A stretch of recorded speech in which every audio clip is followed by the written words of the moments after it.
Bonjour, alors la vidéo du jour va porter sur la sécurité en plongée et comment faire la prévention des accidents. Alors, est-ce qu'il vous arriverait de plonger, de faire de la moto sans casque en roulant à 200 km/h? Certainement pas. Alors pourquoi vous prendriez des risques en plongée alors que c'est une activité dont on sait qu'il y a très peu de risques? Simplement, on est un milieu aquatique avec de la pression, donc les risques de noyade sont augmentés et des accidents de décompression, surtout si l'on fait des bêtises.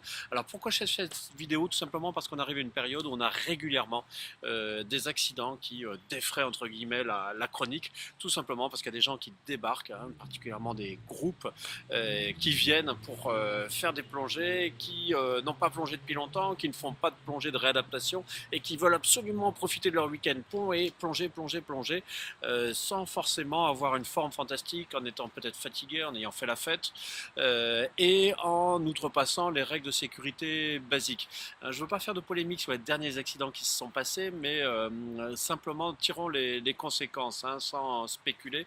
Un accident qui a fait un mort avec des plongeurs recycleurs qui ont fait 3 plongées à 70 mètres sur la journée, est-ce que c'est du bon sens? Ensuite, un accident qui est arrivé récemment avec des plongeurs qui vont à 60 mètres faire une grotte, tout ça à l'air avec un bloc classique sans utiliser les techniques de formation de plongée spéléo ou plongée tech. Donc rappelons les règles de base tout simplement, rester dans les limites de sécurité imposées par la législation, rester dans les limites de sa formation, faire la révision de son matériel, surtout être en pleine forme, bien reposé, être en état mental, psychologique et physique, être bien hydraté, cela je l'ai déjà dit, c'est important. Ensuite, c'est rester dans les limites de sa formation, faire une plongée de révision pour réviser ses acquis, y aller progressivement, planifier sa plongée, ça c'est important, savoir quel trajet on va faire, comment on va se comporter dans l'équipe, quelle planification de décompression s'il y en a, on va faire, comment fonctionnent les ordinateurs de sécurité, et puis surveiller son manomètre. Avec ces petites règles de base, tout simplement, eh bien, on arrive à éviter les accidents qui n'arrivent pas si souvent que ça. Je rappelle que la plongée est une activité sûre de toute façon.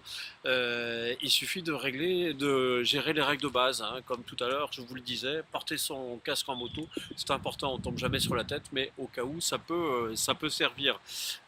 N'hésitez pas aussi à faire des formations dites tech. La plongée tech, ça apporte énormément de sécurité.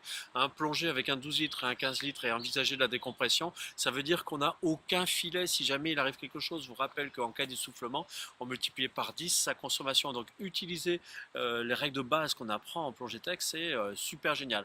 Mais surtout, pensez aux plongées de révision. Je vous montre ici les 5 conseils pour plonger en sécurité. Ils sont sur le site aquadomia.com.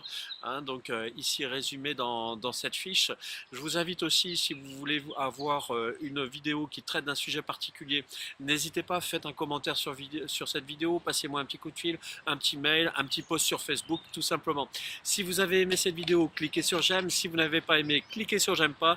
Vous voulez vous abonner, abonnez-vous à notre chaîne YouTube Aquadomia One. Et puis je vous souhaite surtout plein de plongeons en sécurité. Faites pas de bêtises s'il vous plaît. À bientôt.